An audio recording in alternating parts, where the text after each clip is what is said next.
Hello everyone, So if you've just welcome to joined my us, channel. we're having a wander around this morning market. I'm Sarah, 35, and I still remember the exact moment my father's laugh echoed through our house when my stepbrother-in-law Marcus declared he'd be running our family empire someday. Dad just smiled and asked if Marcus wanted more coffee. Funny how hindsight works, right? Where are you watching from today? Drop your location in the comments below and hit that like and subscribe button if you've ever felt underestimated by someone who clearly didn't know who they were messing with. You'll definitely want to stick around for what happened next.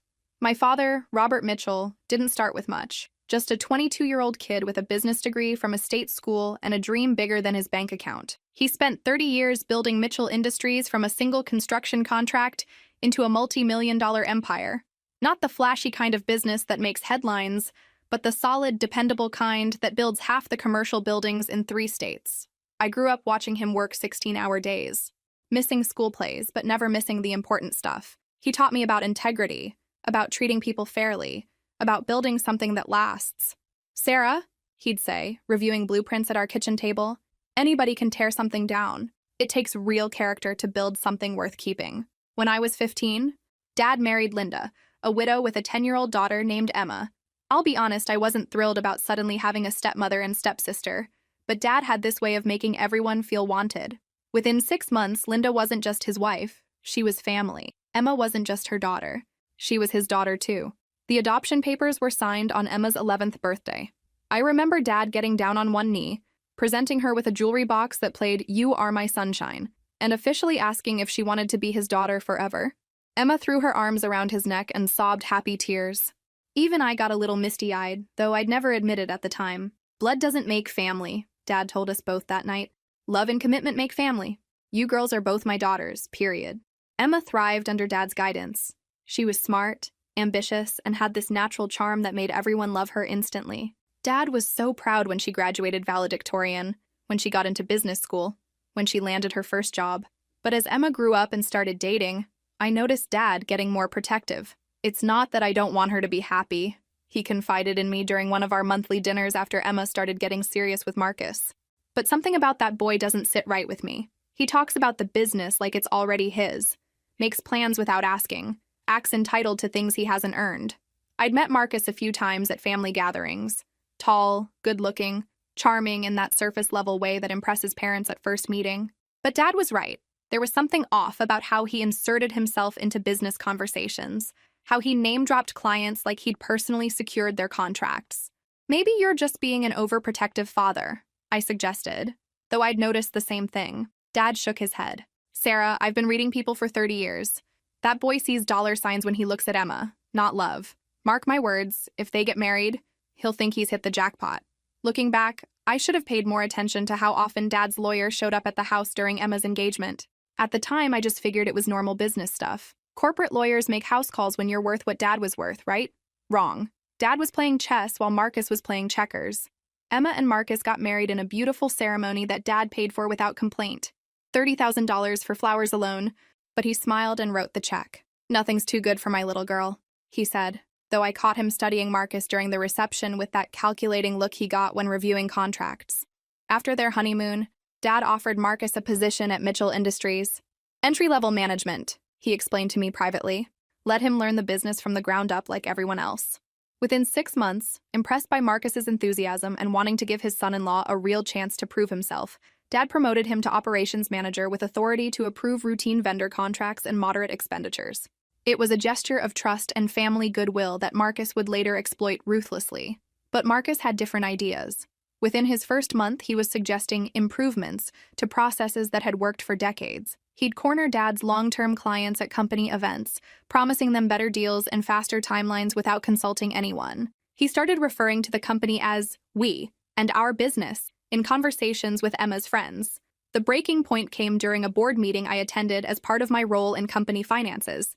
Marcus, who had no business being there, walked in and sat down like he belonged. When Dad's assistant asked if he was supposed to be present, Marcus waved her off. "I'm family," he said with that confident smile. "I should be involved in all major decisions." Dad's expression didn't change, but I saw his jaw tighten slightly. "Marcus, this is a board meeting for department heads and senior management. You're welcome to observe from the gallery. With respect, Robert, I think as Emma's husband and a future stakeholder in the business, I should have a voice in these discussions. The room went silent. Dad's longtime business partner, Tom Bradley, raised an eyebrow. Our head of operations, Maria Santos, suddenly found her notes very interesting. I wanted to sink through the floor. Dad smiled that polite smile he reserved for difficult clients. I appreciate your enthusiasm, son, but you've been here 6 weeks. Maybe let's focus on learning your current responsibilities before we discuss boardroom privileges. Marcus left the meeting, but his resentment was obvious to everyone present. Tom pulled me aside afterward. Your father's got a problem brewing, he said quietly.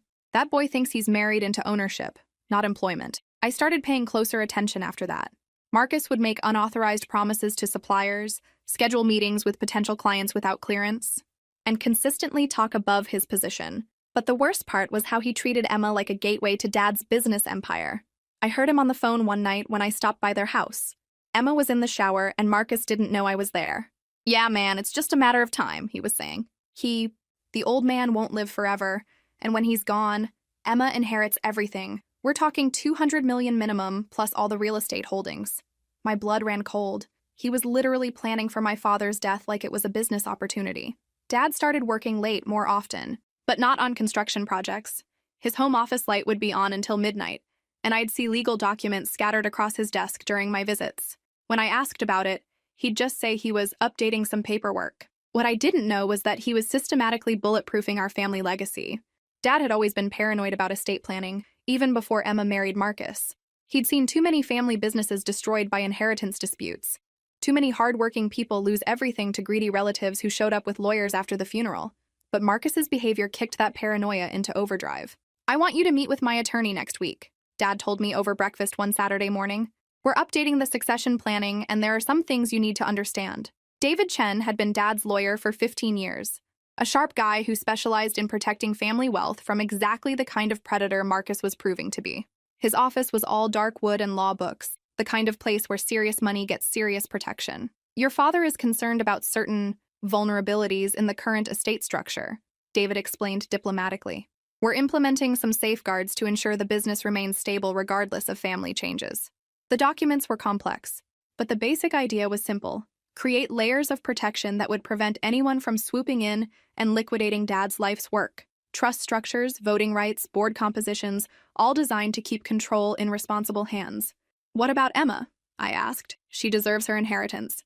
Of course she does, Dad said. Emma will be well provided for. But there's a difference between providing for your daughter and handing over control to someone who hasn't earned it.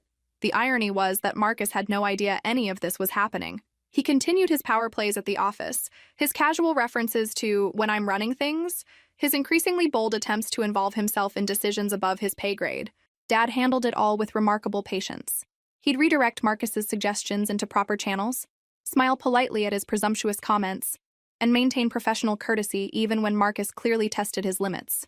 But I could see the wheels turning behind Dad's calm exterior. Every overreach, every entitled assumption, every casual reference to the business as ours was being mentally cataloged and filed away. The funniest part, looking back, was how Marcus interpreted Dad's restraint as weakness.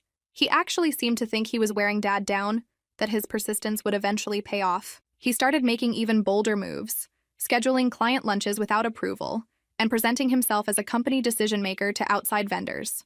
The boy's digging his own grave, Tom Bradley observed after Marcus promised a major client a 20% discount on a project that was already barely profitable. Robert's just letting him bury himself. Dad never lost his temper, never confronted Marcus directly, never gave any indication that he was anything other than a patient father-in-law trying to mentor an over-enthusiastic son-in-law. But those late nights in his office, those weren't about patience. They were about preparation. The attorney visits became a regular thing, though Dad was careful to schedule them when Emma and Marcus wouldn't be around. David Chen would arrive with his briefcase full of documents, and they'd disappear into Dad's study for hours. I started to understand the scope of what they were building when Dad asked me to witness some signature pages. These weren't simple wills or basic trust documents. This was a comprehensive legal fortress designed to protect everything Dad had built from every conceivable angle. Corporate structure changes, Dad explained when I asked about the complexity. Board composition requirements, voting trust arrangements, succession protocols. Think of it as insurance against bad judgment. Marcus, meanwhile, was getting bolder by the week. He started signing emails with Marcus Thompson Management Team Mitchell Industries, despite having no official management title. He promised a longtime client that we'd handle their expansion project for cost, apparently thinking he had authority to make such guarantees. Dad had to personally call the client to explain that Marcus had misstated our position, professionally, politely, but firmly. I'm sorry for the confusion, Jim. Marcus is still learning our pricing structures. Let me have Maria send you our actual proposal. When Marcus found out Dad had contradicted him, he was furious. I happened to be at Dad's office when Marcus stormed in, face red with embarrassment and anger. You made me look like an idiot in front of a major client, Marcus snapped, not caring that Dad's assistant and 2 department heads could hear every word. Dad's voice remained perfectly calm. You made a promise the company couldn't keep. I fixed it. I'm family, Robert. You should have backed me up, not undermined me. Family doesn't excuse incompetence, Marcus. And family definitely doesn't excuse making commitments that could cost the company money. Marcus left Dad's office that day looking like a man who just realized he wasn't as important as he thought he was. But instead of learning from the experience, he doubled down on his entitlement. He started having strategy sessions with Emma at home, sessions I accidentally overheard during one visit. Marcus was basically treating these conversations like business planning meetings, discussing how they'd restructure operations when we take over. Emma, to her credit, seemed uncomfortable with these conversations. I heard her say more than once that Dad was healthy and nowhere near retirement, and that maybe Marcus should focus on proving himself in his current role. But Marcus had clearly moved past the idea of proving himself. In his mind, he'd already inherited the business. He was just waiting for the formality of Dad's death to make it official. The sick part was how he talked about it like Dad was some obstacle to overcome, rather than the man who'd built everything Marcus wanted to inherit. There was no gratitude, no respect, no acknowledgement of what Dad had created. Just cold calculation about how to maximize his future wealth. Dad knew exactly what was happening, of course. He'd built a successful business by being able to read people, and Marcus was about as subtle as a billboard. But Dad's response wasn't anger or confrontation. It was methodical, careful planning. Every document David Chen brought to the house was another lock on the vault, another safeguard against Marcus's schemes, another way to ensure that Dad's life's work would survive his death intact. Marcus thought he was playing the long game. He had no idea Dad was playing a longer one. The heart attack came without warning on a Tuesday morning in March. Dad was reviewing blueprints for a new municipal complex when he collapsed at his desk. By the time the paramedics arrived, he was already gone. 64 years old, in apparently good health. Just gone.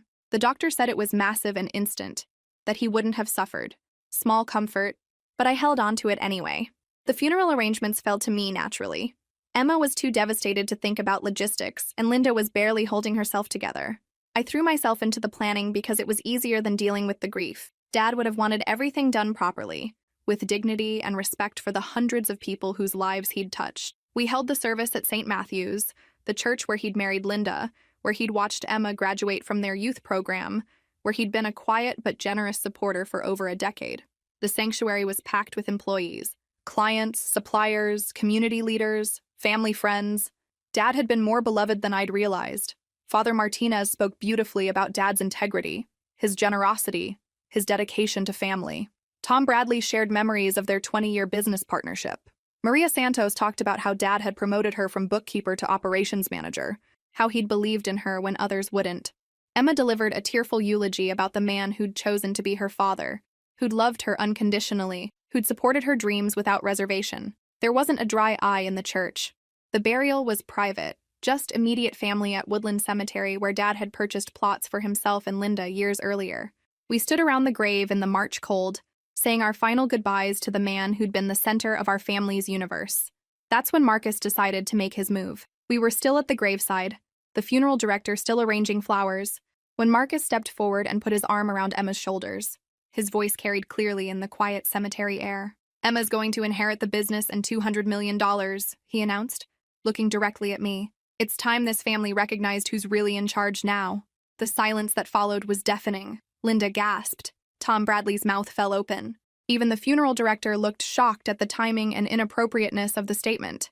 But David Chen, standing off to the side in his black overcoat, made a sound I'll never forget as long as I live. He laughed. Not a cruel laugh, not a mocking laugh, but the kind of involuntary chuckle that escapes when someone says something so fundamentally wrong that it's almost funny. The kind of laugh you make when someone confidently states that 2 + 2 = 7. Marcus's face went red. Something amusing about my wife's inheritance, David? David composed himself quickly, but his eyes were twinkling with knowledge that the rest of us didn't share yet. My apologies. Marcus, funeral emotions make us all say things we might regret. But I caught the look that passed between David and Tom Bradley. It was the look of two men who knew something Marcus didn't. Something that was going to change everything very soon. Marcus interpreted David's laughter as nervousness, as the reaction of a family lawyer who was about to lose his biggest client to new management. He had no idea that David had spent the last year crafting the legal equivalent of a nuclear bomb, one that was about to detonate in Marcus's face. The will reading was scheduled for the following Friday, giving everyone time to process Dad's death and make travel arrangements for out-of-state relatives. David's office seemed smaller with 15 people crammed into it, but Dad had wanted all the beneficiaries present for the reading. Marcus arrived early, dressed in his most expensive suit, and carrying a leather portfolio like he was preparing for a board meeting. He shook David's hand with the confident grip of a man who thought he was about to become very wealthy. Emma looked exhausted, still processing her grief, but Marcus kept whispering reassurances in her ear about their bright future and how Dad would have wanted them to take the company to new heights. Even in her grief, I could see Emma was uncomfortable with his tone. Linda sat quietly in the corner, supported by her sister who'd flown in from California. She looked fragile and lost, nothing like the strong woman who'd helped Dad build his later life's happiness. When David opened the file and began reading Dad's will, Marcus leaned forward eagerly. His expression grew more confident with each preliminary statement about sound mind and body, lawful witnesses, revocation of prior wills. Then David reached the substantive provisions. To my beloved wife, Linda, I leave the family home, all personal effects, and a trust fund of $5 million, managed by the bank, to provide for her comfort and security for the remainder of her life. Nods around the room. Expected and appropriate. To various charities and employees, I make the following specific bequests. David read through a list of generous but not surprising gifts to the church. The United Way, several longtime employees. Marcus was practically vibrating with anticipation. To my daughter, Emma Thompson, I leave $10 million to be held in trust with the following conditions. Marcus's smile faltered slightly as David read the restrictions. The money was Emma's, but it couldn't be transferred, borrowed against, or used as collateral without trustee approval. Her husband had no claim to it whatsoever, but the real bombshell was still coming. As for Mitchell Industries and all related business assets, I hereby establish the Mitchell Foundation, a charitable trust dedicated to supporting construction training programs and small business development. Control of the foundation will be exercised by a board of trustees consisting of, David read the list, Tom Bradley, Maria Santos, Father Martinez, the president of the community college, and 3 other community leaders, professional people, ethical people, people who understood Dad's values. Not Marcus, not even Emma. Marcus's face went white, then red, then white again. There has to be a mistake. David looked up calmly. No mistake, Marcus. Robert was very specific about his intentions, but Emma is his daughter. She should inherit the business. Emma has inherited a substantial sum that will provide for her security for life. The business will continue to operate and provide employment for hundreds of people, while funding educational and charitable activities that Robert cared about. The genius of Dad's plan was becoming clear. He hadn't disinherited Emma out of spite or suspicion. He'd protected her from Marcus while ensuring his life's work would continue serving the community he loved. Marcus stood up abruptly, his chair scraping loudly against the floor. This is ridiculous. We'll contest this. Emma has rights. David's smile was patient, but firm. The will was prepared over 18 months ago, reviewed by 3 independent attorneys, witnessed by multiple parties, and includes specific provisions addressing potential challenges. I'm confident it will withstand any legal scrutiny. As we left David's office that day, Marcus was already on his phone with some lawyer he'd found online, ranting about undue influence and fraudulent documents. But I remembered Dad's words from years earlier. Anybody can tear something down. It takes real character to build something worth keeping. Dad had built something worth keeping, and he'd made sure it would survive even the most determined attempt to tear it down. That evening, I found a sealed envelope in my mailbox with my name written in Dad's familiar handwriting. Inside was a short note. Sarah, the foundation will need someone who understands both business and family values to serve as executive director. The trustees have agreed to offer you the position if you're interested. Love, Dad. Even from the grave, he was still taking care of family while protecting what mattered most. Marcus wasted exactly 0 time mourning Dad's death. By Monday morning, 3 days after the funeral, he was calling an emergency leadership meeting at the office. I got the email at 7 a.m., sent from his personal account since his company access had been automatically suspended pending the board's review. The subject line read, Urgent. New management transition meeting, Monday 9 a.m. New management. I had to admire his confidence, even if it was completely misplaced. What do you think will happen next? Drop your predictions in the comments, and don't forget to hit that subscribe button if you're enjoying this family drama. Trust me, you won't want to miss what's coming. I arrived at the office to find Marcus in Dad's conference room, sitting at the head of the table like he owned the place. He'd even moved Dad's chair closer to the wall and brought in his own leather executive chair. The symbolism was subtle as a brick to the face. Tom Bradley, Maria Santos, and 3 department heads sat around the table looking deeply uncomfortable. Marcus had apparently summoned them for what he thought would be his coronation as new company leader. Sarah, perfect timing, Marcus said with that confident smile that made my skin crawl. I was just explaining to everyone how we're going to restructure operations now that we have fresh leadership. Tom cleared his throat. Marcus, I don't think you understand the current legal situation. What's to understand? Emma inherited the business, I'm her husband, therefore I'm running things now. Pretty straightforward. The silence in the room was deafening. Maria was staring at her notepad like it contained the secrets of the universe. The department heads were exchanging glances that clearly said, How do we get out of here? I decided to put everyone out of their misery. Actually, Marcus, Emma didn't inherit the business. The business now belongs to a charitable foundation with an independent board of trustees. His smile faltered slightly. That's just paperwork. Family businesses always have complex structures for tax purposes. The important thing is that Emma has controlling interest. Emma has no interest in the business at all. Zero. The foundation controls everything. Now his smile disappeared entirely. That's impossible. David Chen is just protecting assets during probate. Once everything settles, Emma will have full control. Tom Bradley spoke up gently but firmly. Marcus, the will is final. Robert spent months with legal counsel specifically designing this structure. The business is no longer family-owned. I watched Marcus's face cycle through confusion, disbelief, anger, and back to confusion. It was like watching someone try to solve a math problem where 2 + 2 suddenly equaled 17. Who's on this board then? He demanded. Tom rattled off the list of trustees. Community leaders, business professionals, the college president, people with integrity and no financial stake in the company's profits. Where's my name? Where's Emma's name? Neither of you are trustees, Maria said quietly. Marcus stood up abruptly, his borrowed executive chair rolling backward into the wall. This is ridiculous. I've been working here for 2 years. I know this business inside and out. I deserve a seat at the table. The irony was almost too delicious. Marcus thought 2 years of questionable performance entitled him to control over Dad's 30-year legacy. If Dad could have seen this moment, he would have laughed harder than David Chen did at the funeral. The board will be meeting Thursday to discuss operational continuity, Tom explained. Until then, department heads will continue reporting to me as interim general manager. What about strategic decisions, long-term planning, client relationships? Those will be handled by the trustees and senior staff. Your input will be considered. The way Tom said considered made it clear that Marcus's input would be filed directly in the trash can. As the meeting broke up, Marcus pulled me aside in the hallway.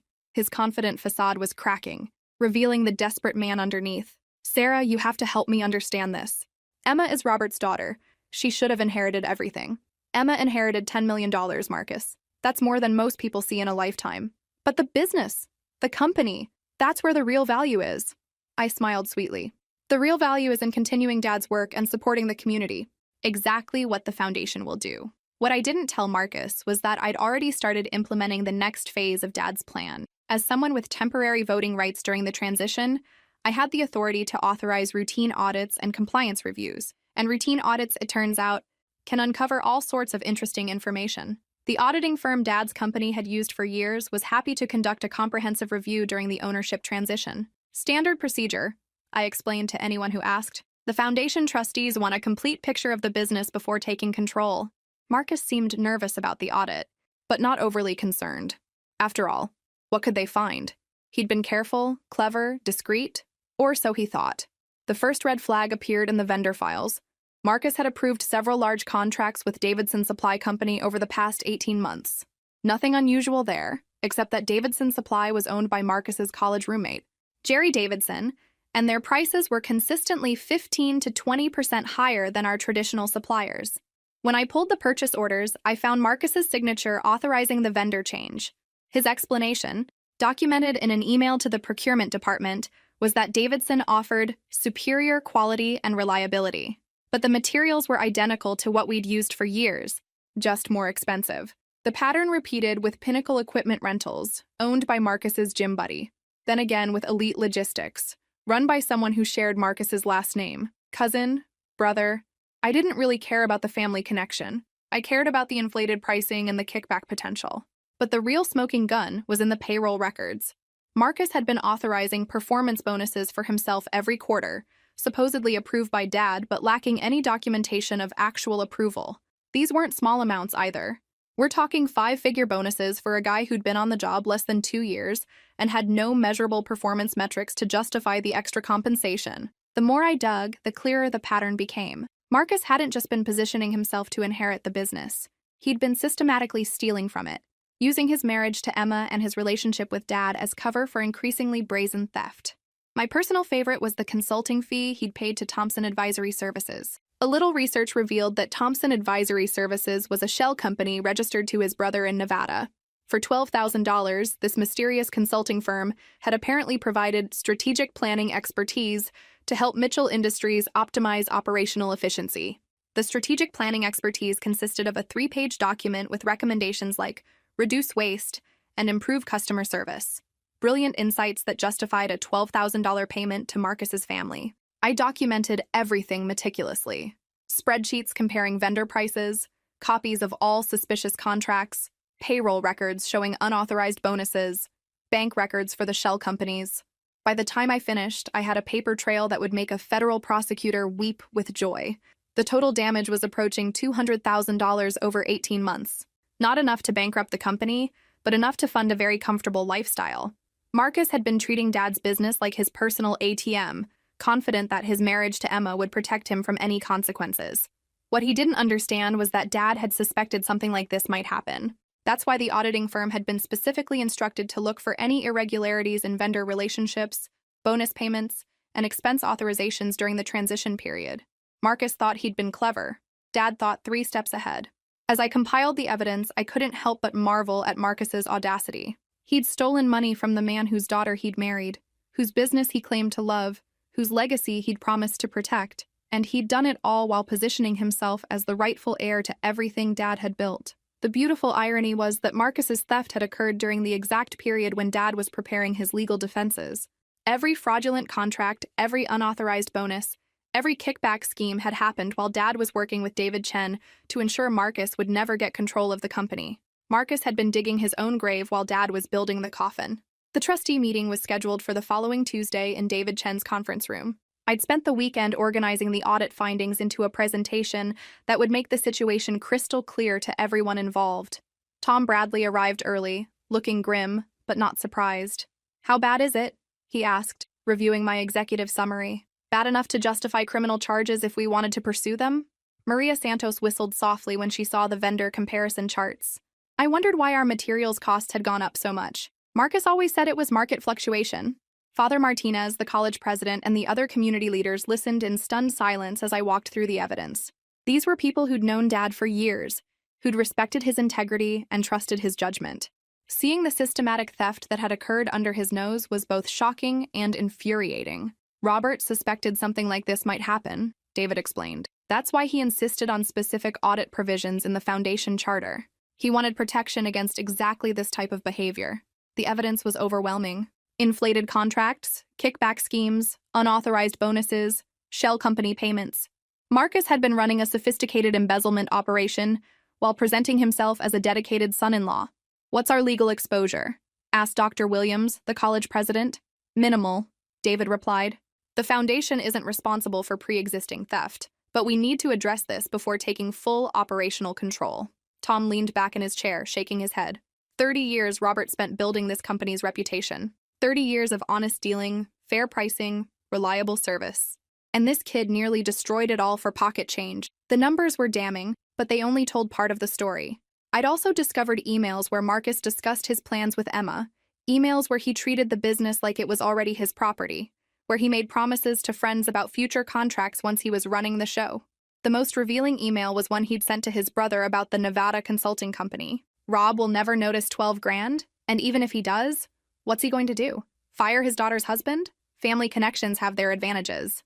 Reading those words out loud to the trustees felt like exposing Marcus's soul. Here was a man who'd married into a family, been welcomed and supported, given opportunities and trust, and responded by stealing from the people who'd shown him kindness. I recommend we schedule a meeting with Marcus for Thursday, David said. Give him an opportunity to explain these discrepancies before we take formal action. Dr. Williams nodded. Due process is important, even in clear-cut cases like this.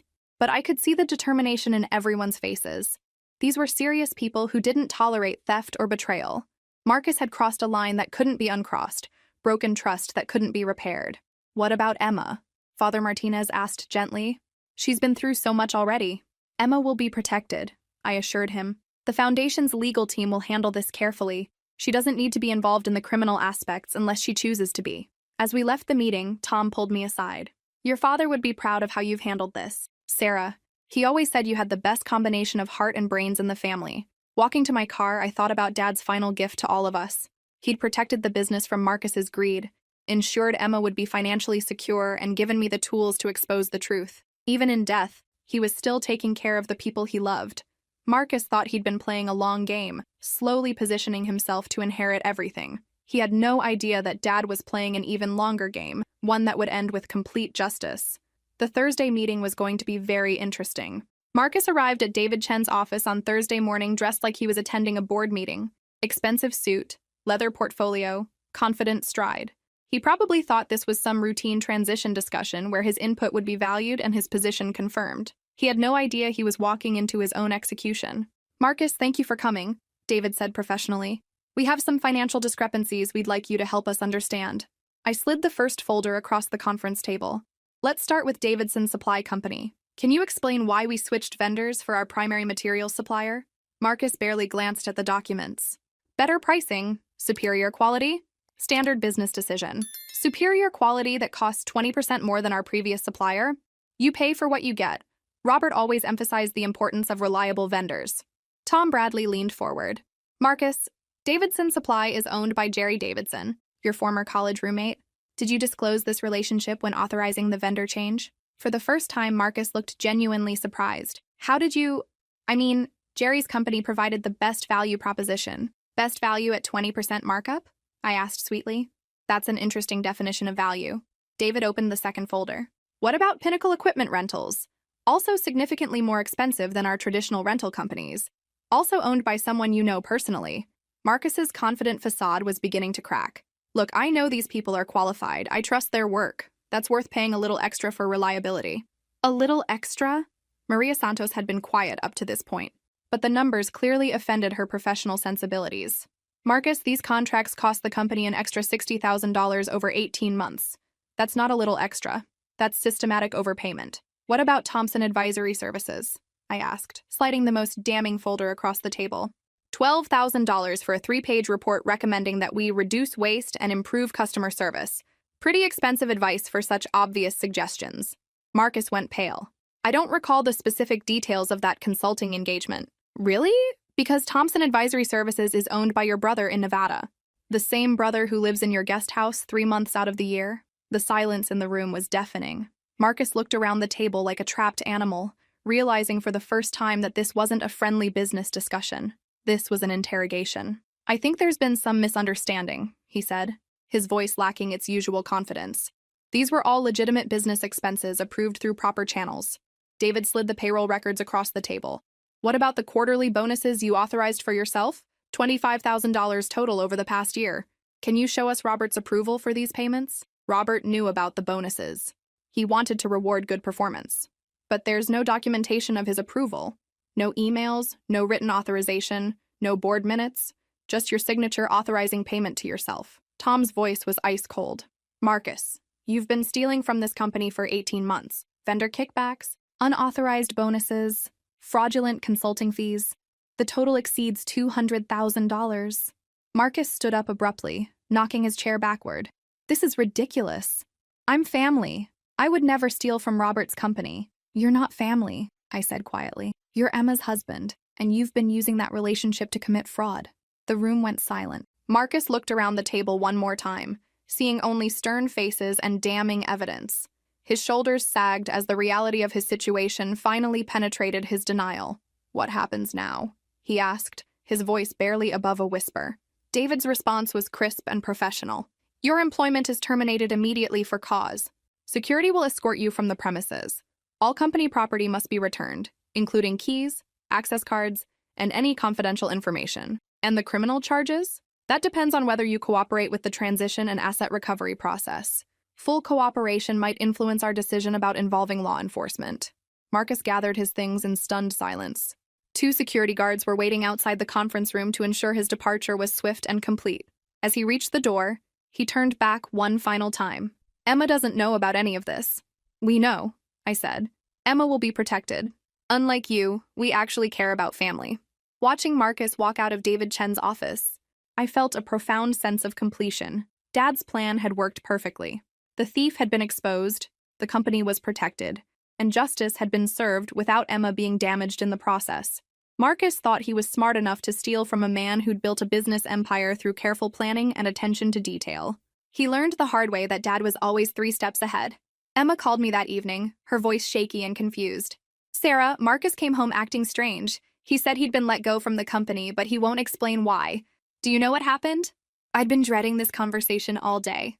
Emma deserved to know the truth, but she also deserved to hear it gently from someone who loved her. "Can I come over?" "This isn't something we should discuss on the phone." When I arrived at Emma's house an hour later, Marcus was nowhere to be seen. "He left to stay at his brother's place," Emma explained. "Said he needed time to think about his options. More likely, he needed time to figure out which assets he could hide before the investigation deepened."